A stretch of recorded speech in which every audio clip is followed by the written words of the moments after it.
Hello, and welcome to yet another episode of the Back to the TARDIS podcast, the podcast where we take a look at every single episode of the 2005 revival of BBC's Doctor Who. I'm Jeff. I'm Skylar. And I'm Celeste.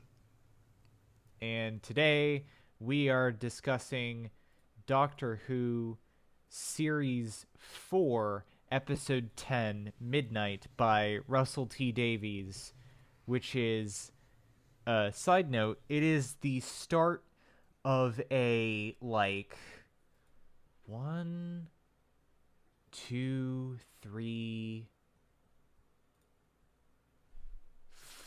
four, basically, like 6, 7 episodes straight that have an RTD credit on them.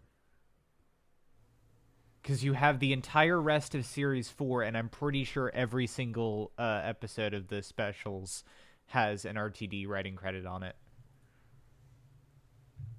So, kicking off an impressive run.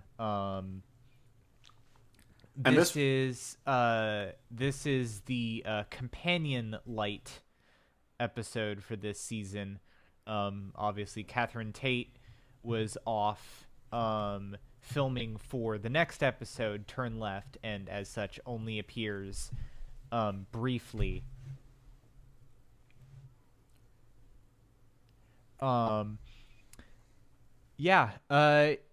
This episode, it's weird because it's a very, it's not an episode that you'd expect from RTD. Not at all. It is surprisingly subtle. It's not over the top. It's not melodramatic. It's not overblown.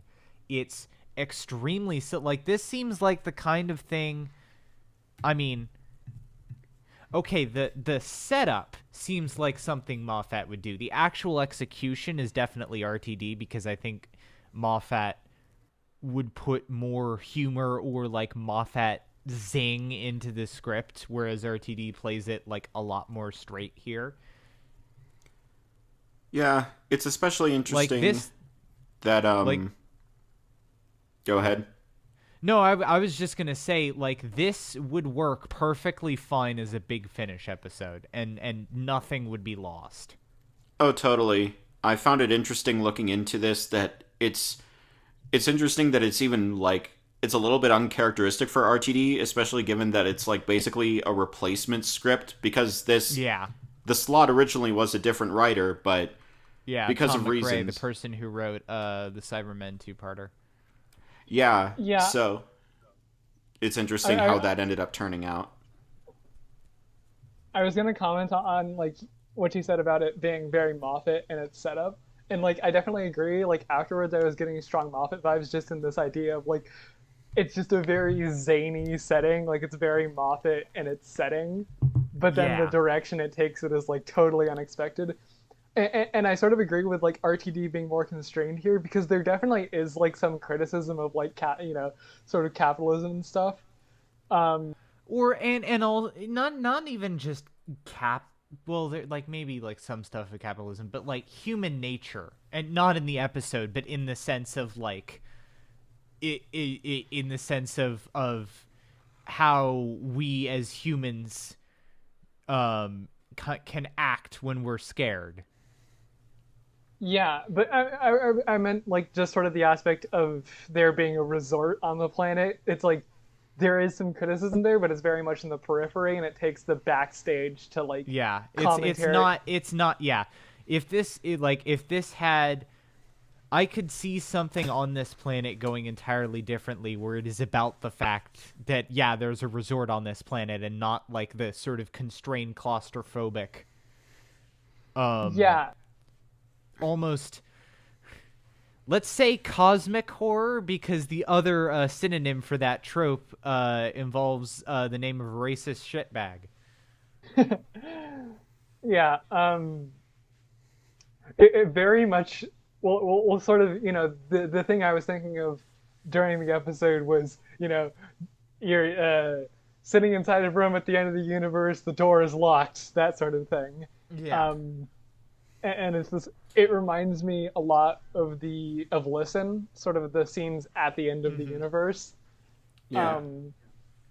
And just that's the sort of vibe I get, this sort of existential horror of like just complete uncertainty. Like it's something you can't Yeah. know at all. Yeah, And it's the totally. same sort of horror that Moffat uses in that one episode. And I guess that's probably why I associated it with Yeah. Moffat more so than Yeah, RTD. and like Listen, I think had more of a budget than this did, because this literally had like a paperclip and a dead fish worth of budget.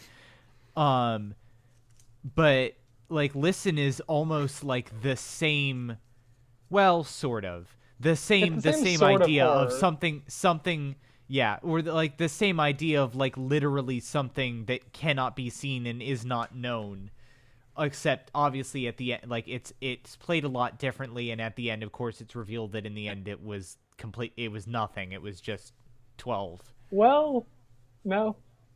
I Okay, just, it's been a we'll while, get to but yeah. that later, but But also, it's yeah, left sort of open. it's played a different way. Also, Yeah, the nature of how constrained, and this is probably budgetary things, but the fact that like for the most part we are in a contained room where we have the same amount of side characters. We have the doctor. There's no side pieces. There's no, oh, Donna goes off with this character and talks with them for a bit, and you get their story. Like, no, it's all in this one space, and the fact that they keep up that momentum, um, and like just keep it strong from all the way from the beginning to where it's relaxing to the end, where Yeah, you as the audience want 10 to get as far away from these people as possible. Like yeah, it's a ride, yeah. And literally. it's also like it's definitely a case where it's an act. It allows the actors to really just act, like they just like fucking go hard on this one. yes, this is very much a character-driven episode. Yeah. Um, Like there are definitely places where like 10, like I can take or leave 10, but I definitely think like ten's a very like uh, I can't see this one hitting quite as well with someone else, yeah, because I it's could something kind to of. do with how the how like human and fun 10 is, but also the way that how David Tennant particularly can portray how absolutely scarred he is by this. I agree. I could see it working almost as well with either 12 or 9, but I definitely agree. Nine I could see. I don't think I could see 12. He's a little bit too guarded to let that happen. And yeah, I don't That's think true. I don't think it would work as well with 12. It would definitely work with 9 though. I yeah. Well, I don't think it would work as well, but I could see it working. I could see it working in its own way, just not quite as well. But yeah, definitely, this is a very 10 episode. Also In just 8, the sense that, also 8, which would tie in with the whole like, yeah, this could work as an audio drama thing. oh yeah, because it is very much just talking. Um, I mean, yeah, it is just legitimately a very character-focused episode, and sort of contrasting that with Listen, which is an episode I love a lot, but that's very much a moving around, action-oriented take on a similar concept. Whereas this is very much just you're stuck in a room, and just the whole episode is just them talking. Yeah. Um, and the way it sort of progresses and plays out is just very nerve-wracking. Like I was anxious for a large part of this. I didn't, Yeah. I remembered roughly how this episode went, but it was a very long time ago, and so like I felt myself being legitimately like anxious. Like damn, like how the fuck is he gonna deal with this one? Yeah. Um, and sort of I think what makes this episode work so well is that it only works as a solo Yeah. story for the Doctor. Yeah, no, it is literally like if there was like normally it's a case where he tries and gets people to step into the temporary companion role and they're not having it, and like obviously if a companion was there, like none of it, yeah, if a companion was there, it wouldn't be able to work in the same way. it's such because a the only way it works is with 10 alone enough.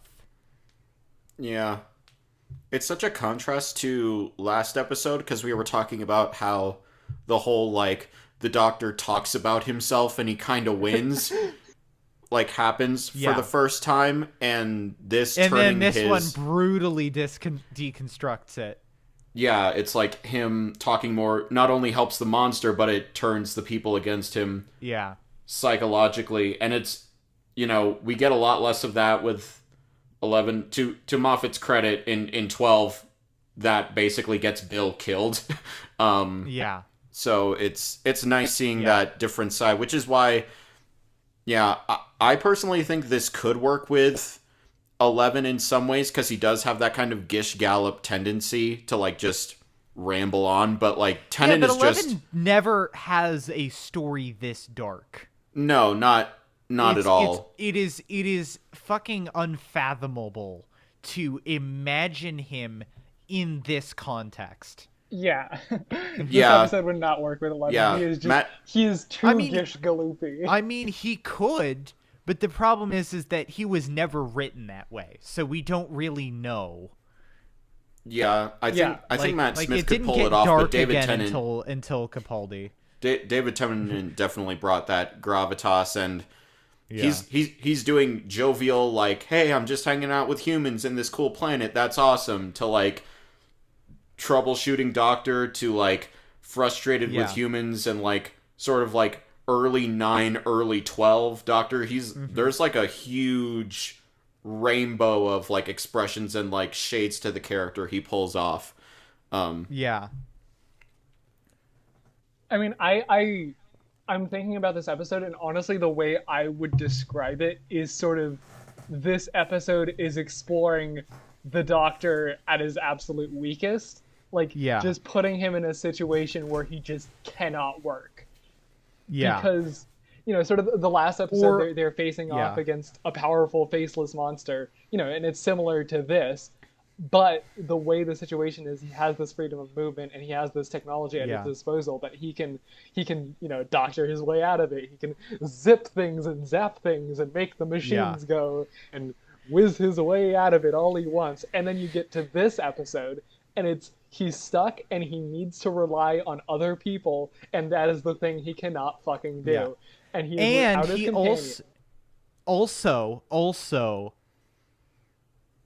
he can't. There's also a sense of it of he literally can't control his own curiosity, because there are multiple points where he's like, okay, you know what? On second thought, let's just all go into the corner over here, and then within minutes completely forgets it to be like, oh, this is interesting.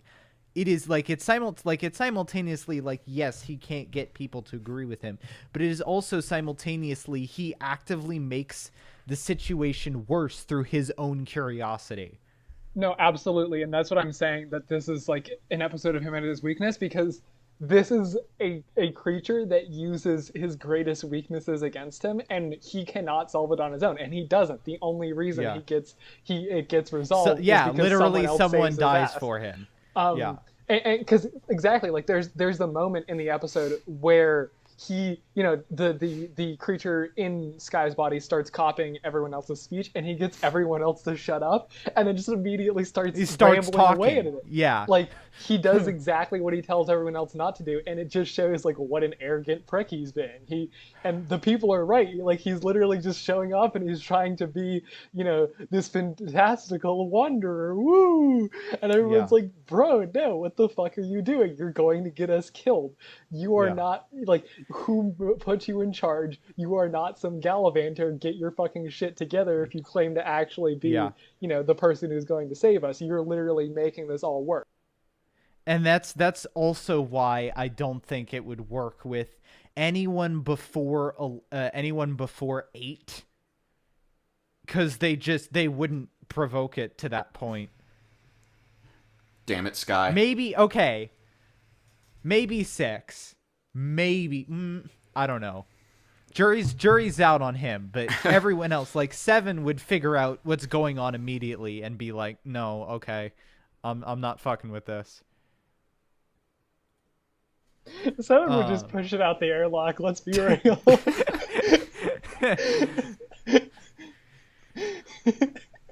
Also, Seven, Someone would not actually, care. no. Seven would not have gotten on that tram without at least 15 potential escape plans worked out. That's true. Anyways, so yeah, I guess like it's kind of like a lot of this. It's also an interesting case where like it's because it's so claustrophobic, it manages to introduce a significant amount of characters without running into 45-minute syndrome because that's literally all there is. Um but yeah, so everyone like 10 gets on this tram to go see this sapphire waterfall when Donna's like nah fam. um and I you have to know film the other there's episode. I fun, can't do this. yeah, yeah, there's fun jokes about fun jokes about like, you know, like airline shit about like all this music and cartoons playing simultaneously, which he just turns off.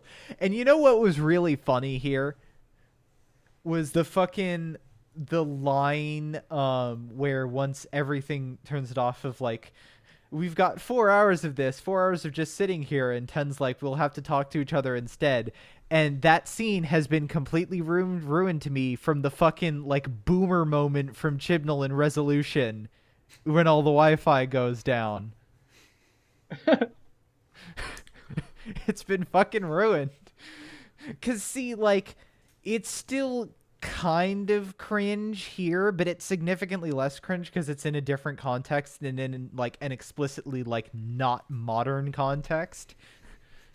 Like, it's not necessarily trying for commentary. Every time I manage to forget that Chibnall line, and every time I remember it, I sigh a little bit inside, and I just Boy, we sure came a long way since Torchwood Series 2, Episode 11. hey, you know, we all have our character arcs. Negative character arcs in his case. Yeah. Anyways. All the side characters and actors Yeah. are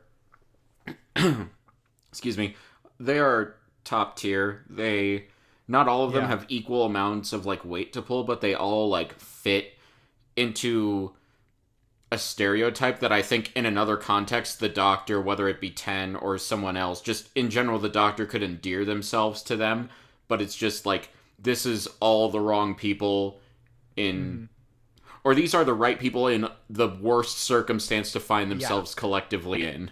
Yeah. And it's, can I just like fun fact. So fucking the professor is played by the son of Patrick Troughton.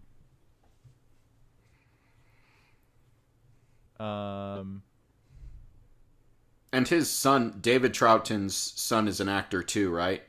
I believe so, yeah. Yeah. Neat. Oh, I wanted to add more to the point of like the monster, or not the monster, but like the quote unquote enemy of the episode, like working in a way that directly counters the Doctor, because Yeah.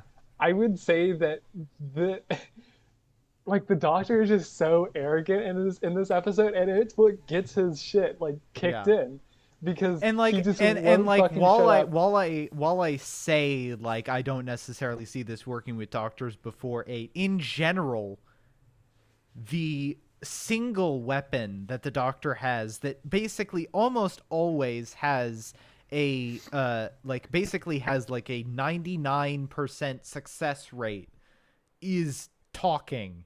And this and a couple other examples are like the 1% where nope.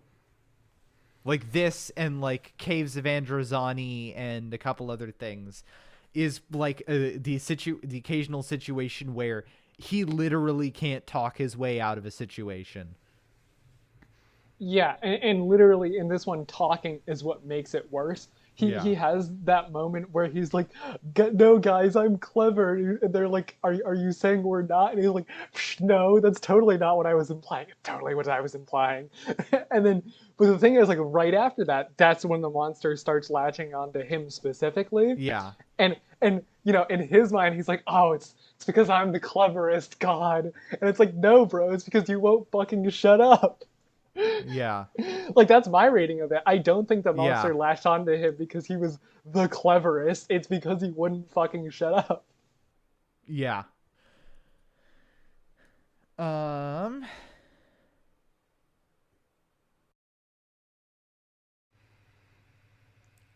Props to David Tennant and the actress for Sky, yes. Leslie Oh Sharp. yeah, no, I was going to move, like I was just scrolling through the transcript to hear to see if there was anything I wanted to mention before the truck gets stopped. Um and that's the fact of how well the actress who plays Sky. Well, first of all, there's the fact that what they are doing in terms of like saying stuff at the exact same time is fucking hard. Yeah. Like at the exact same like tempo and cadence, and that's hard to begin with. And then the amount of facial acting that she does is fantastic. Oh, absolutely. Like the different ranges she goes through because she's a bit subdued at the beginning, and I would say she the facial expressions she has to do is I would call them subdued throughout the episode, but the Mm-hmm. way she plays on that and like makes these differences clear just through like body and facial acting is like Mm-hmm. god damn, because she starts out sort of just shy, and then it Yeah. goes to like the blank of just repeating back everything, and then you have the sort of I wouldn't say blank, but I would describe it as like emptiness, like a soullessness behind the Yeah. eyes that she conveys Yeah. for the rest of the episode when she starts talking and moving for herself. And it's like, holy fuck, that is Yeah. some good acting. Yeah. Yeah.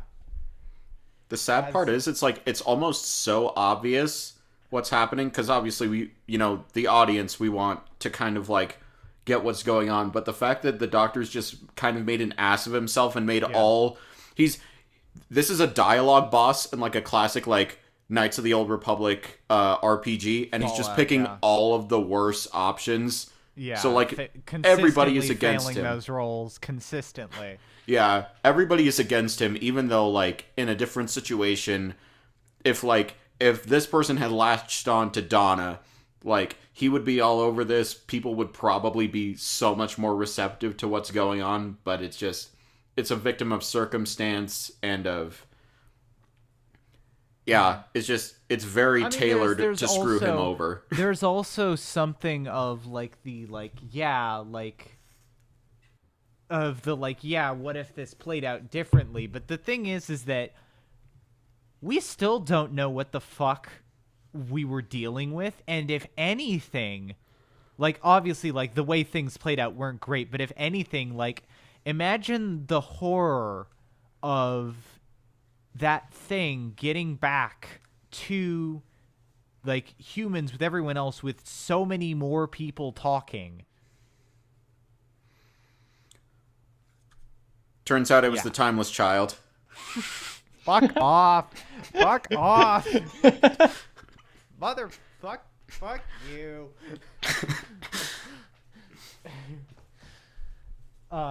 Nice meme. Okay. But yeah, no, the fact of like them literally like the stuff that 10 rattles off to try and like confuse her and get her to break, like from a purely filming standpoint, that's hard as fuck. That's really hard. And it's a case where like the direction and the acting fits so well. I have to think, doesn't this episode have an audio commentary? Probably. I haven't listened to it, but yes. Because it either has an audio commentary or I've read an interview about it. Because David Tennant went into the process of how he and Sky's actress, I keep forgetting her name, but like how they practiced that over and over again about them both learning like how each of them talks so that they could match it as close as humanly possible. Yeah. And I have to, like, obviously, like, we did the way that this episode is structured, I figured, like, because there's a lot less plot, I don't think it makes sense to do, like, the same structure that we normally do. But so I want to skip ahead to when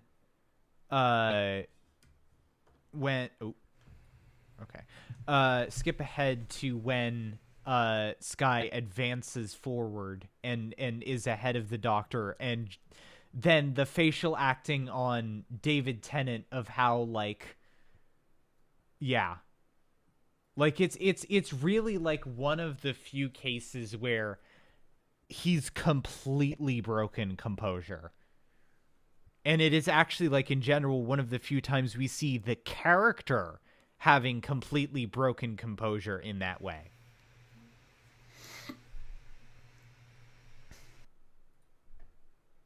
And just, like, how he's, like, completely paralyzed and can't even fight back against the people literally trying to throw him into the environment that would instantly vaporize him.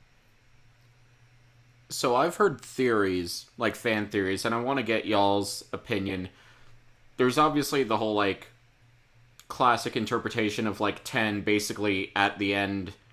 Because of the finale of Series 4, he basically starts to, like, lose himself slowly and, like, break down and become more just unstable as an incarnation in, like, what he's willing to do and, like, what rules he's willing to break. I've heard arguments that really starts here. Like, you could make an argument it starts all the way back when he loses Rose, but, like, this episode I think it runs through the character. And I think it I mean, I don't know if it's unconscious, but sort of my thought about it is, in some ways, like, I've talked about how, you know, 12 and Clara is what 10 and Rose tried to be, but more obvious in sort of the commentary of, like, this isn't necessarily a healthy relationship. And I think in some ways the process that brought him back simultaneously coincided with Rose sort of enabling him, and he ended, like, became more and more arrogant after that. Yeah.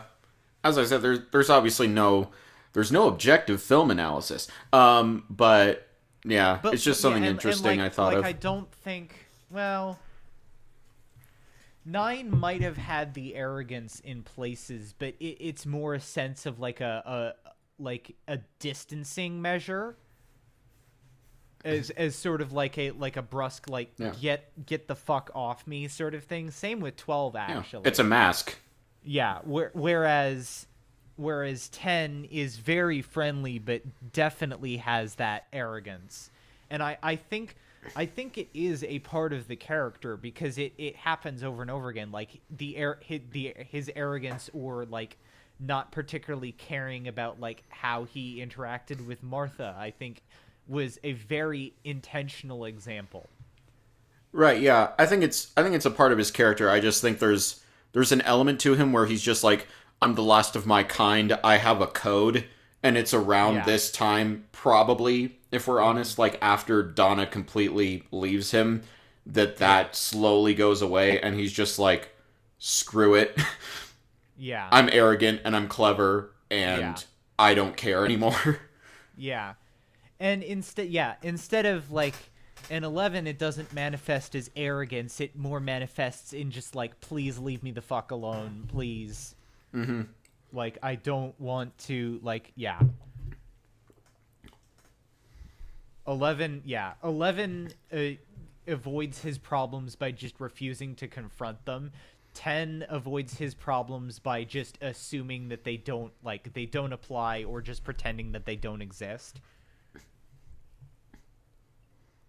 And 12 ignores his problems by shredding on the guitar. Yeah.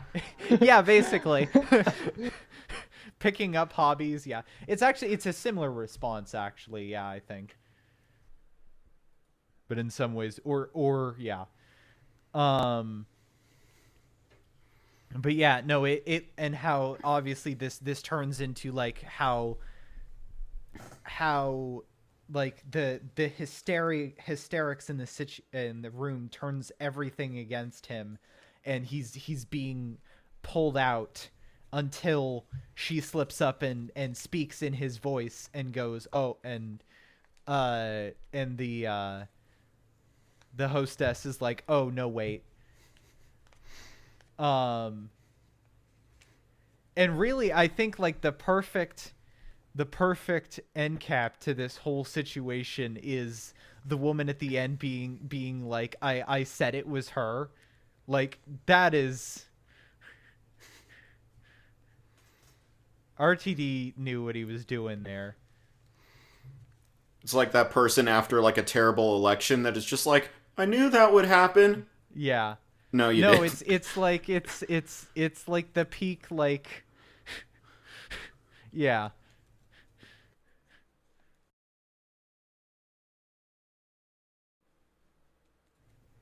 Peak Karen.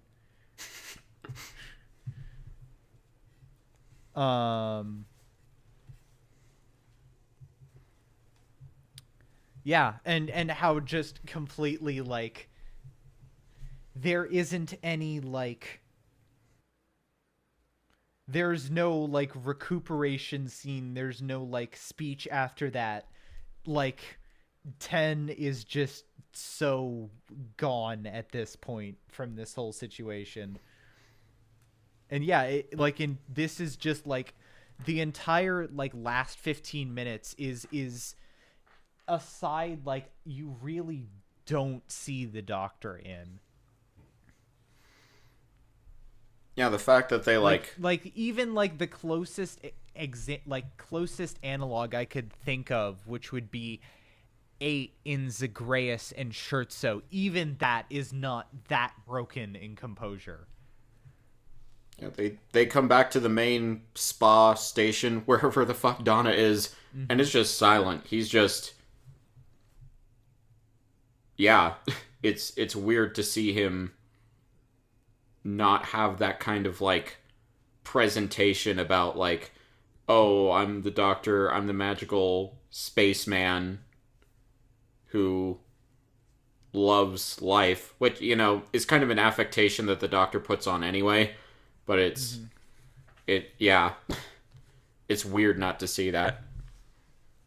Yeah, I mean, I think one of the like, basically, because the situation resolves and then he's just quiet, and then it cuts to him finishing his story to Donna, and like that's it. There's no grand moment, and then Donna sort of misreads the situation and tries to like crack a joke, and there's just that fucking tension of him just staring into the distance and just saying, "Don't," just completely defeated, and that's and the moment that just really ties the episode the together. reuse of that joke in a completely serious context. Yeah. I actually found RTD's script for the episode, and I'll link it in the show notes too, but it's got some notes in it that I think are like they're different from the transcripts, which I was like flipping through the end there, and it's very interesting how he describes some of the action.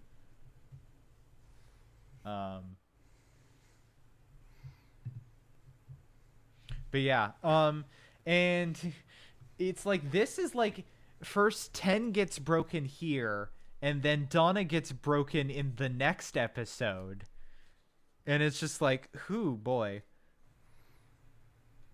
And then the plot gets broken in the finale, and then Oh boy, I'm probably gonna have some choice words to say about that fucking finale. does Rose have a cameo in this? Yes, Yes, she's on one of the in-flight like monitor screens, and Ten's not looking at her, but you can hear her like, well, you can't hear her, but you can see her like shouting his name. Okay. Yeah, Briefly before they close up. Yeah. I vaguely remember that, but then like the whole action of the entire episode Yeah. happened, and then you just completely forget about that. Yeah. But... Yeah, definitely. Yeah, anything else before ratings? I got nothing. All right.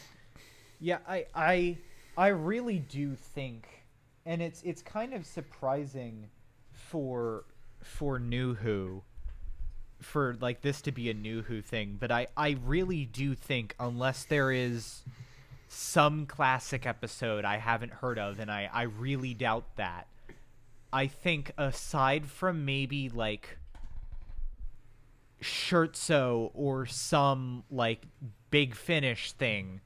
Actually, yeah, it's probably outside of Big Finish, this is probably the darkest Doctor Who story I can think of, and easily the darkest televised one. Like, it's so un-RTD like to just sort of like ruthlessly like chainsaw all the series tropes apart in a way that, like, I mean, there's ways that I would imagine RTD doing that, but not in like the way that this episode does it, and how like subdued and claustrophobic it is. It's tense, it's extremely atmospheric. It's good enough writing that even with the shoestring budget, I imagine you could do like, if you took the actors and put them on like an amateur dramatic set of just like some like dining chairs on a stage, you could still pull it off. It's just an amazing tour de force of acting, and easily a 10 out of 10 episode. Well, first of all, the most horrifying televised Doctor Who story is obviously Orphan 55, so I don't know where you're going with that. I didn't say horrifying, I said dark. There's a difference. Fuck you, I forgot your wording. Anyways, yeah, no, this is a great setup for an episode, especially like basically a last-minute replacement. It makes use of the limitations, the real-life limitations of, you know, Donna, and probably wanting like a more lower budget show. David Tennant is great and shows his versatility. And frankly, when you talked about, Jeff, about how you could see this being like put on like maybe like a low budget, like almost like a play scenario where it's just like a plain background, it's like that's very in keeping for David Tennant. Literally just a stage play with like no set at all. Yeah. Just the acting. Yeah, you definitely, you know, Shakespearean theater acting, obviously there's a lot of exaggerated stuff, and, you know, you gotta go through a lot of motions with that, and David Tennant definitely shows his, you know, type of range with this type of script and setup. All the side characters are played more than competently. They all fit their role. They're all what they need to be. The monster and the atmosphere is, you know, there's enough to it that it makes it like terrifying, but not enough that it's like, I guess, the more recent Resident Evil games where it's just like, oh yeah, this is like a normal thing now. It manages that balance really well. Yeah, honestly, anything I could say, it's like, I cannot do justice with words how awesome this episode is. It's like, it's easily a top 5, top 10 of New Who. Yeah, A+/S. I don't know. Like, highest score. Fuck it. Yeah. As I said, I think this is my favorite episode out of what we've watched so far. Like, for sure. I was thinking about it, and like, yeah, you know, like, I think it was, what were my 10s? It was like Dalek, Empty Child, Family of Blood. I can't think, there might have been one more, but I can't remember. But I think that for me personally, this just is way beyond all of those. It's just so refined in what it does. There is just not a moment wasted in this episode. There's like every single moment there is something critical and amazing going on. Writing wise, acting wise, visually, just it's so thematically dense that I can't think of any way I could possibly improve it. It's just everything I want from this episode is there. Just solid 10 out of 10, super high 10, perfect 10. Yeah.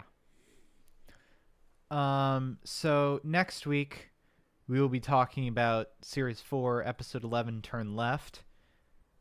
And fun fact, I actually realized that on the current schedule that I'd mapped out, we will hopefully finish up RTD era like the week before Christmas. So I figured we'd do that. So we finish up RTD era, and then we just take 2 weeks off for Christmas and New Year's, and then start up Moffat in the new year. Damn, 2020 really already almost be over.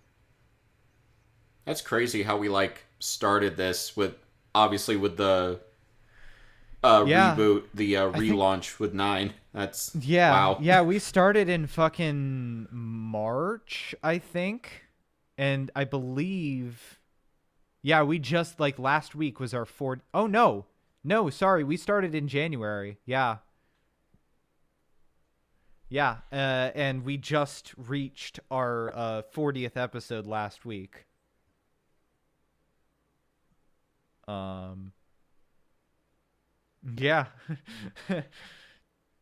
So yeah. Until then, it's time to move on.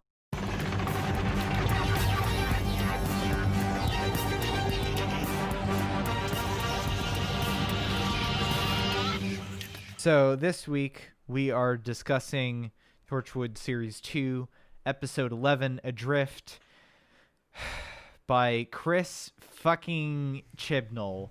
Somehow. And if anything, this episode is the single most, like, damning piece of evidence of, like, I know it is in him to be a better...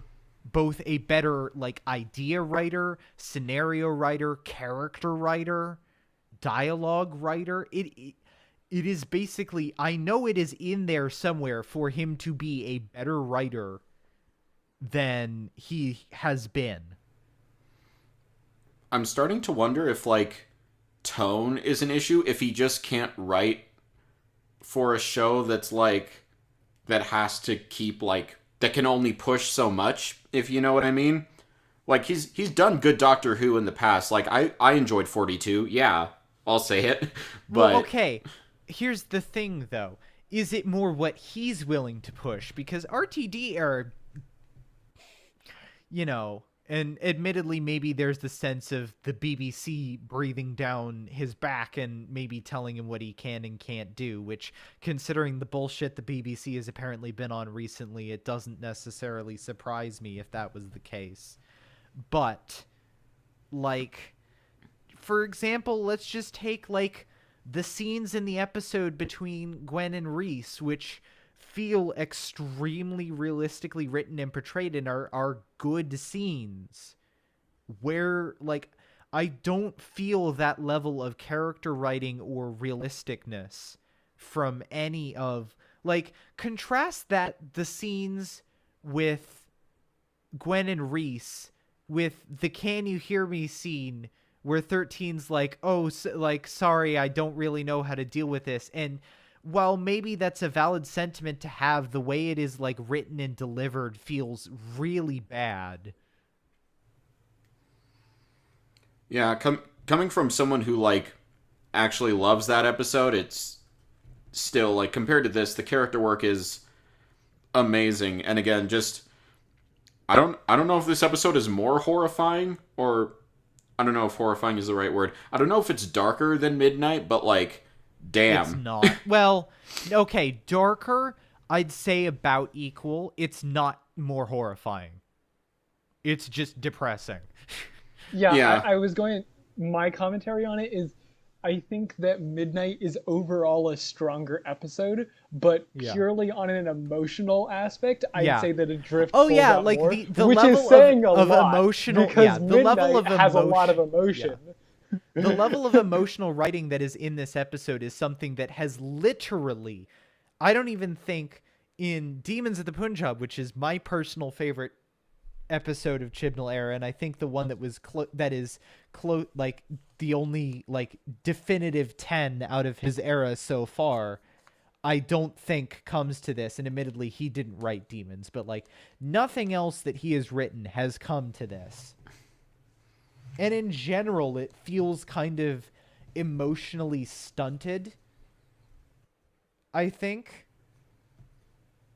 Yeah. Like, the closest that you get would be something like Graham talking to the doctor about his cancer, or like the end of It Takes You Away.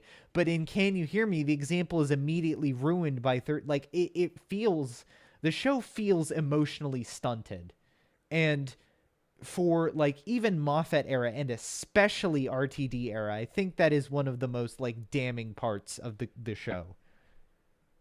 Like I don't feel like I like when I watch like Chibnall era Who, like in general, if I'm not feeling utter disgust at like the timeless children, I don't I don't particularly feel much of anything. Here's the thing with this episode. I think like emotionally and character beat wise, this is virtually perfect. I had to like take a step back after the episode and like realize, okay, if you have an existence that's so horrible that, you know, the people that disappear to the rift and like are brought back here by Jack or whatever, that they're like screaming from like some type of like insane is the wrong word and inaccurate, but like just that much trauma where they're screaming for over half of a day. Why would you keep them alive? And I hate to say it that way. I don't think Jack can bring himself to do it. Like the fact that it is very clear to Jack, because of how Jack acts in this episode, it is very clear that he doesn't like that he has to do this either. And he gets touchy when it's brought up and tries and get Gwen to stay away. It is very clear that he doesn't like having to do this, and I genuinely think that it is because he cannot bring himself to kill them. I suppose it's just I don't know. I could go either way on it because like series one Torchwood Jack maybe, but it seems there's like I don't know. There seems to be, especially with his interaction with the Doctor in like at the end of series three, that he kind of comes to a more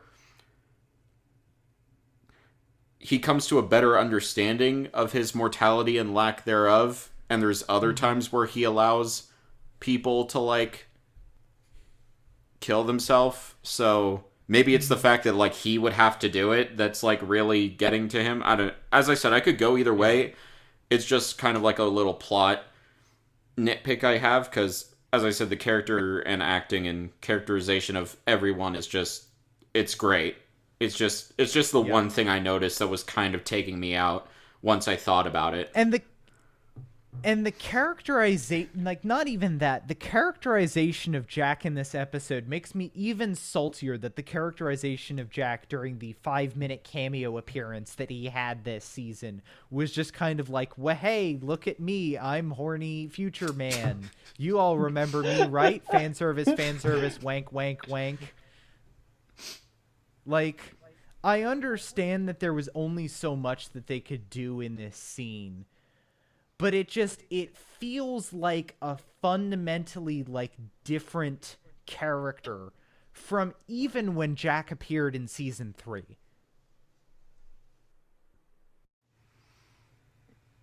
He's very flanderized in that appearance, yeah. Yeah. And it's just like, you're literally the same person who wrote this episode. And like, I know for a fact that Torchwood was much more of a Chibnall joint than it was an RTD joint before like Children of Earth.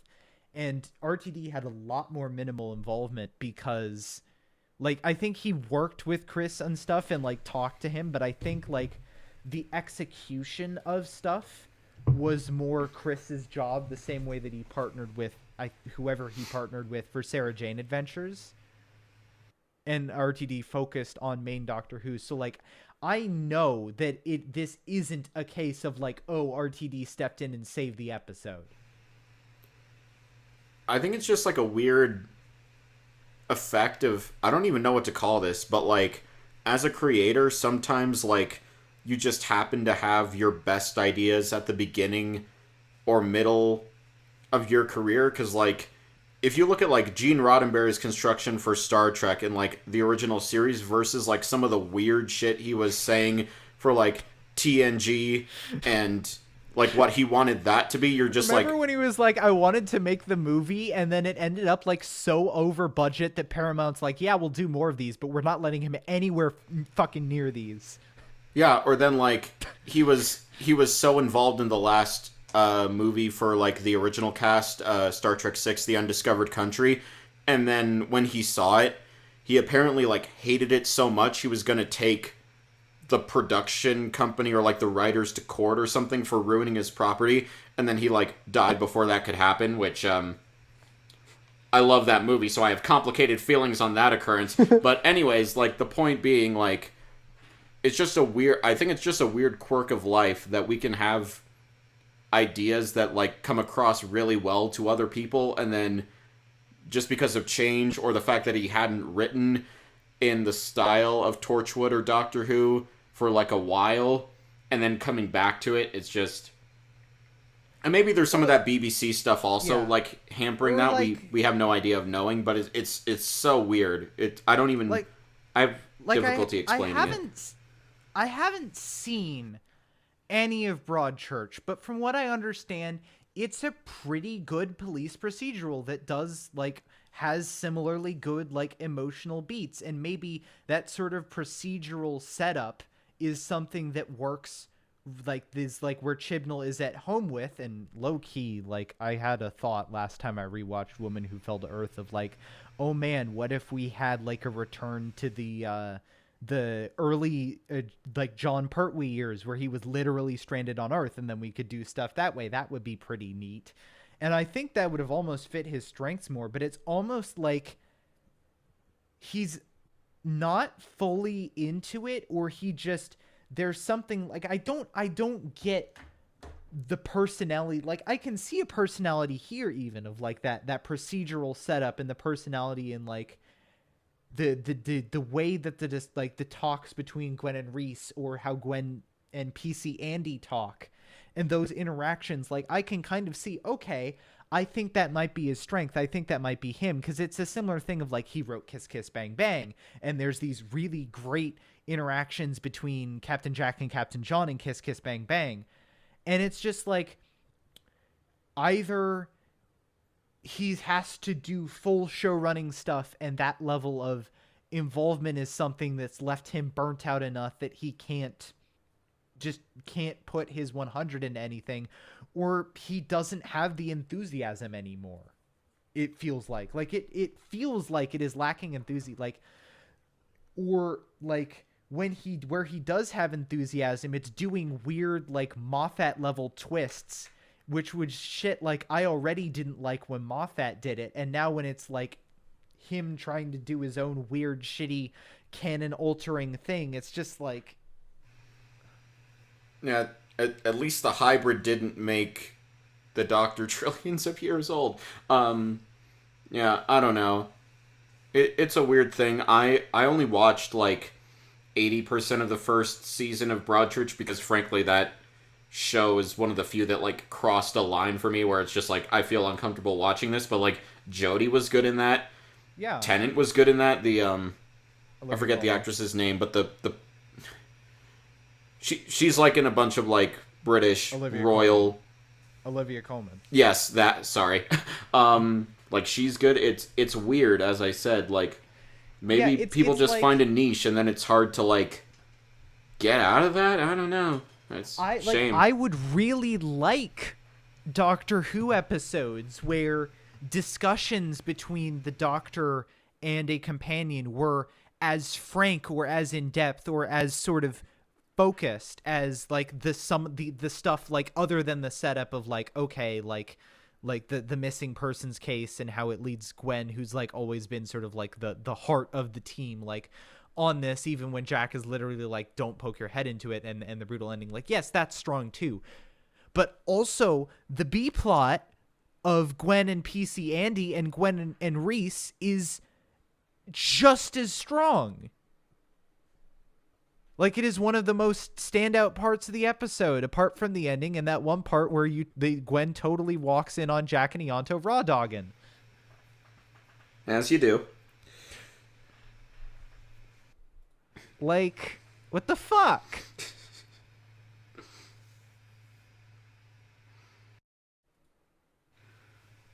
I don't know, man.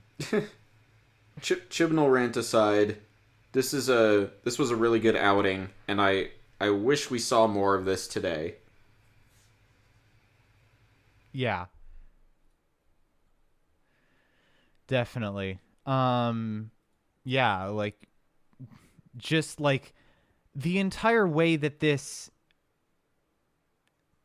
sets up, like the way, yeah, just the way that it like goes through the, like, it's masterfully plotted. No 45-minute syndrome. It's Torchwood strength, which is using the alien setup in a like a normal like adult police procedural setup, with the relationship angle and the Gwen and Reese stuff, and just like the very final ending where Gwen makes good on her promise, but like Reese can totally see that she is fucked up by this. It's just it's like this. I think this also is a 10 out of 10 episode, and I literally don't think anything else that Chris Chibnall has ever written for the Whoniverse would be a 10 out of 10 for me. Oh wait, what did I rate Kiss Kiss Bang Bang? Does anyone remember? Because in retrospect, I might drop that down a little bit, because the other thing is I hadn't seen this episode before this week. This was one of the two that I mentioned, like I mentioned last week, like, oh, I skipped these two and just went straight to the finale. This is one of the two that I skipped. If I had seen this episode, I would have been like a lot. Honestly, actually, no. Like, I will say, actually, while I'm disappointed now that I realize, like, oh, he wrote this really great episode that has like so much of what I wish his run was, I would be even more pissed if I had the knowledge of like, oh, he wrote this really great episode the entire time he's been showrunner. Yeah, I don't remember. I wouldn't be surprised if you rated it a 10 or a 9. Yeah. If I rated it like an A+, I'd drop it down to an A, and this gets like an A++, triple S Kino Raw Goat swag. What was the last one? Oh, Chimes of Midnight. That was the last one I gave that rating to, yeah. It's just...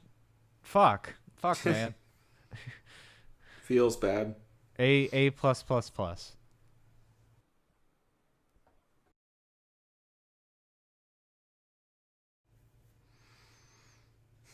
Am I the only one left? Did Skylar go? I don't think Skylar went for ratings.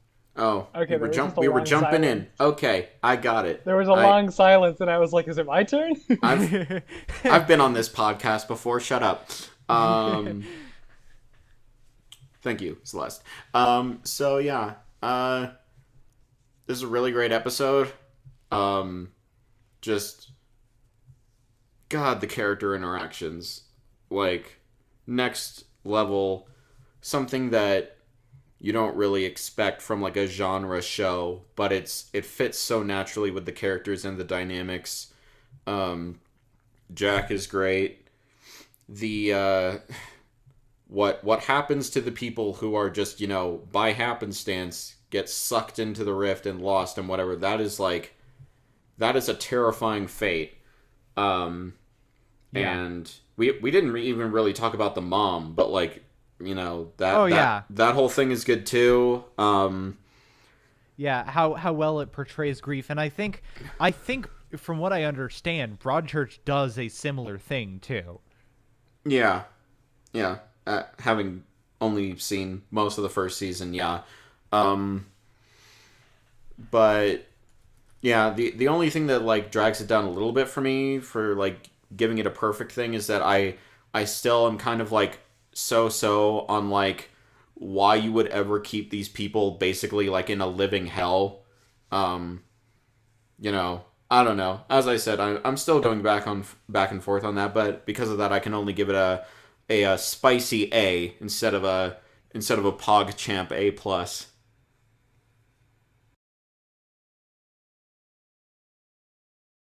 Coolio. Okay, my turn. I thought it was a 10 also.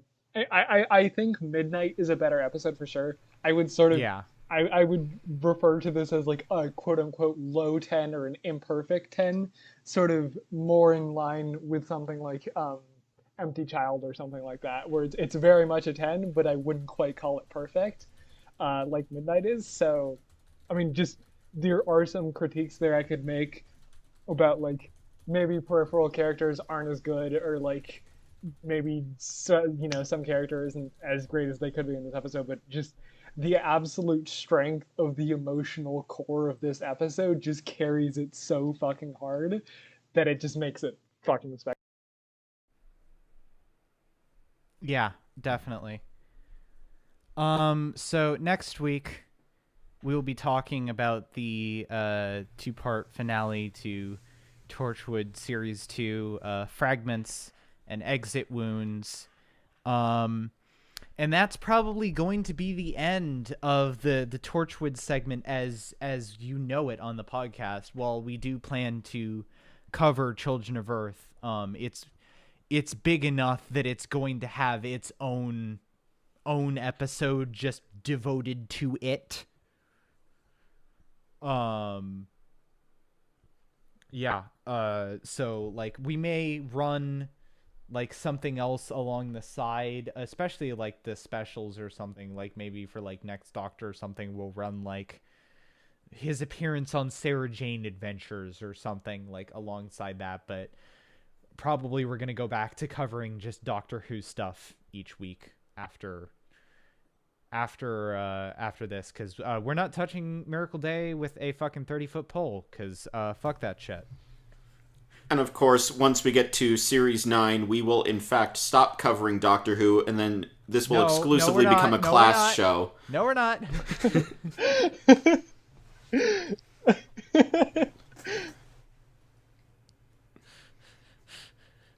I haven't even seen Class, but I can definitively say no, we're not. Yeah, no, we're not. Until then, you can follow the podcast on Twitter at B2TARDISPod, and you can support us on Patreon for a number of perks, such as early access to episodes, the ability to listen in live to the podcast as it is recorded, and potentially even the ability to guest star on an episode of your choosing. Also, if you pay me $25, I will buy and play the Doctor Who VR game on stream. I'm Jeff. You can follow me on Twitter at WheatleyDL and on Twitch at WheatleyDLT. I'm sad, gay, and don't have a joke this week. Fuck you. You can follow me at skyhigh9_5 on the twitter.com. I'm really hungry, and you can find me at Quixotic Queers. And we will see you all next week.